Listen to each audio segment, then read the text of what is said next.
ఈరోజు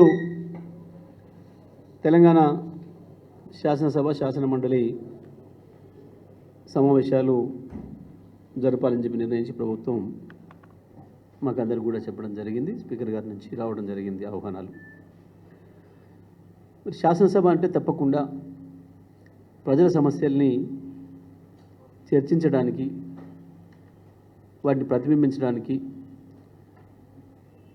ప్రతిపక్షంగా ప్రతి క్షణం మేము ఆ డ్యూటీలో ఉండాలి.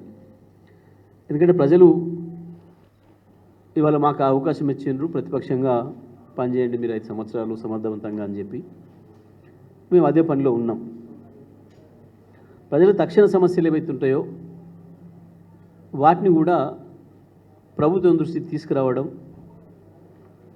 అదే సందర్భంలో ప్రజల్లో వాటిని మళ్ళీ ఎస్టాబ్లిష్ చేయడం అనేది ప్రభుత్వం నుంచి జరుగుతున్న చర్యల్ని కూడా ప్రజలకు తెలియజేయడం అనేది ప్రధాన ప్రతిపక్షంగా మా బాధ్యత. ఇవాళ ప్రభుత్వం ఒకవైపు సమావేశాలు పెట్టాలని పెడుతున్నామని చెప్పి ప్రజలకు చెప్తూనే సమావేశాలను జరగకుండా చేసే ప్రయత్నం కూడా ప్రభుత్వమే చేస్తుంది స్వయంగా.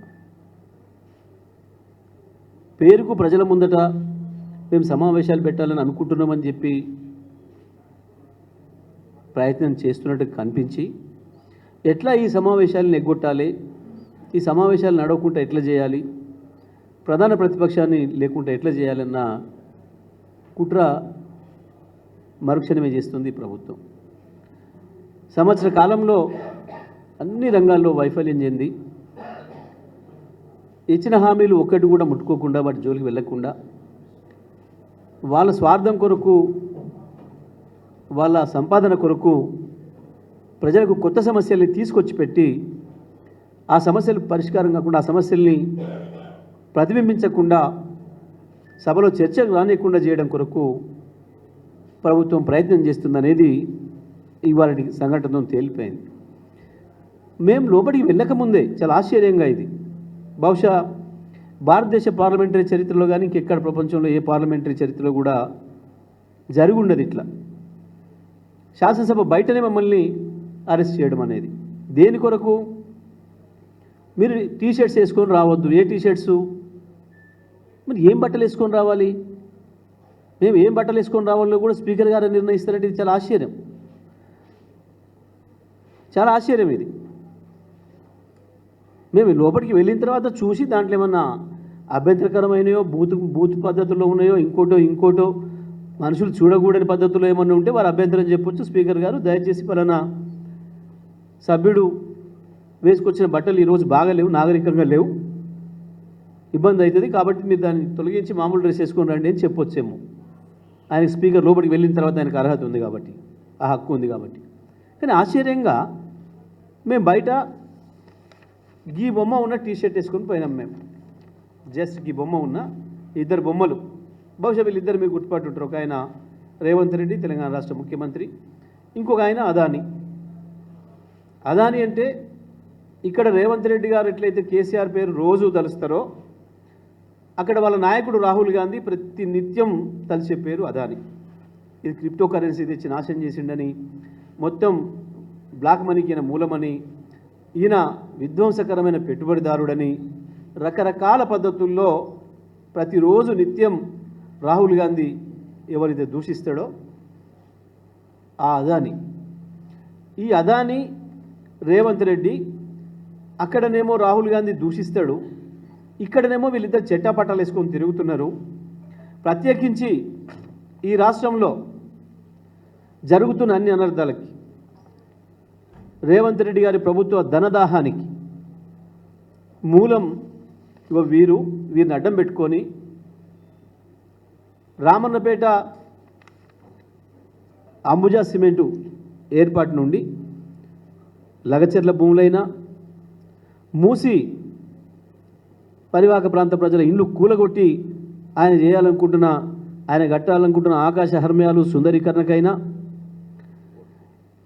4th సిటీ ఆలోచనకైనా, లగచెర్లకైనా అన్నిటికీ రేవంత్ ధనదాహం వెనకాల ఉన్న భూదాహం వీరిద్దరిది.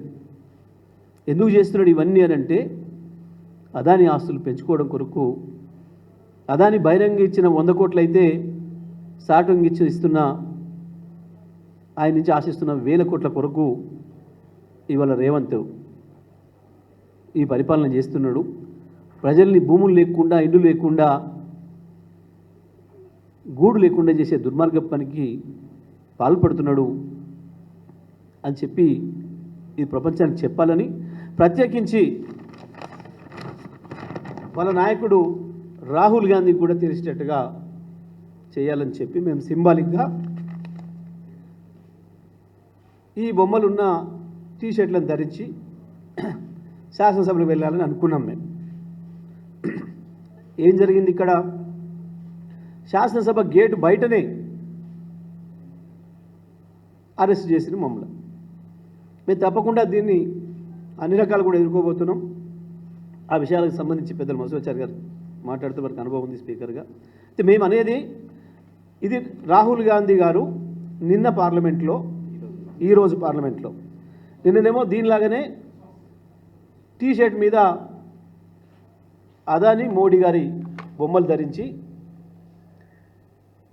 అదాని మోడీ ఏకీ హై అదాని సేఫ్ హై అని చెప్పి నినాదాలు రాసుకొని పోయినరు. ఇవాళ మళ్ళీ ఇంకా ఎక్కువగా ఒక అడుగు ముందుకేసి అదాని మోదీల మాస్కులు ధరించిపోయారు.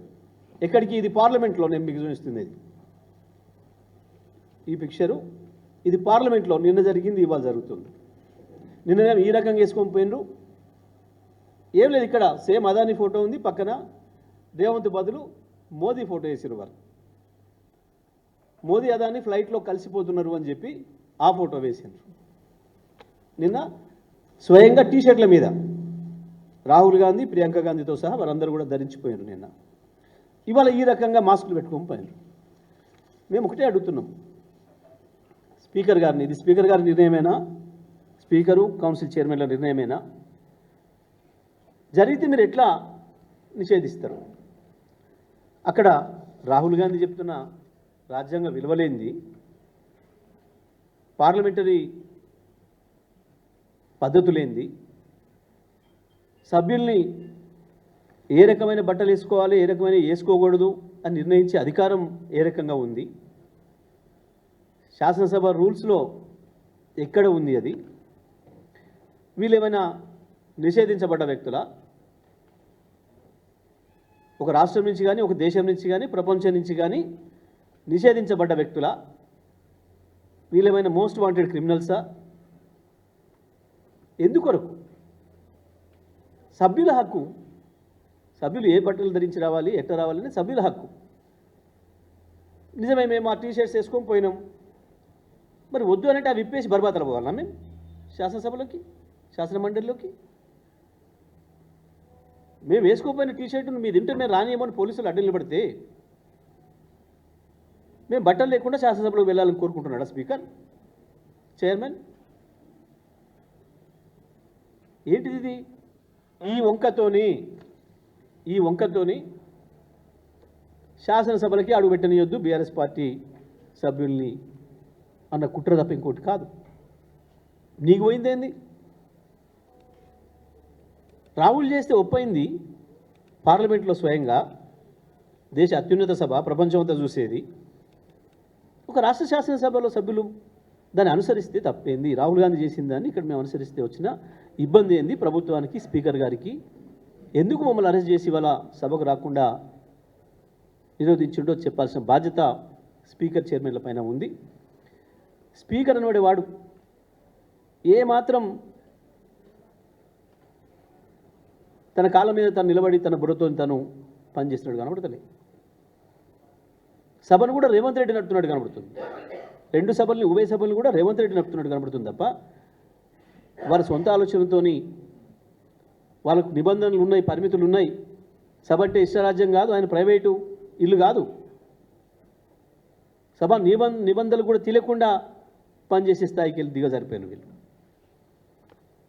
దీన్ని తీవ్రంగా ఖండిస్తూ ఉన్నాం. బీఆర్ఎస్ పార్టీగా, శాసనసభ్యులుగా, శాసనమండలి సభ్యులుగా ఏ సభకైనా సభ్యులు వాళ్ళకి ఇష్టమైన పద్ధతిలో డ్రెస్ తొడుక్కొని పోతారు తప్ప మీరు ఏం డ్రెస్ కోడ్ వేసుకొని రావాలనేది నిర్ణయించే హక్కు ఏ సభాధిపతులకు కూడా లేదు. ఇది పూర్తిగా అప్రజాస్వామికం, ఇది దుర్మార్గం. దీన్ని మేము తీవ్రంగా ఖండిస్తూ ఉన్నాం. రాహుల్ గాంధీ చేసింది ఒప్పు అయితే బీఆర్ఎస్ సభ్యులు ఇక్కడ చేసింది ఎందుకు తప్పు అవుతుందో వివరణ చెప్పాల్సిన బాధ్యత శాసనమండలి చైర్మన్ పైన, శాసనసభ స్పీకర్ పైన, ఇద్దరి పైన ఉన్నది. వెంటనే చెప్పాలని చెప్పి మేము డిమాండ్ చేస్తూ ఉన్నాం.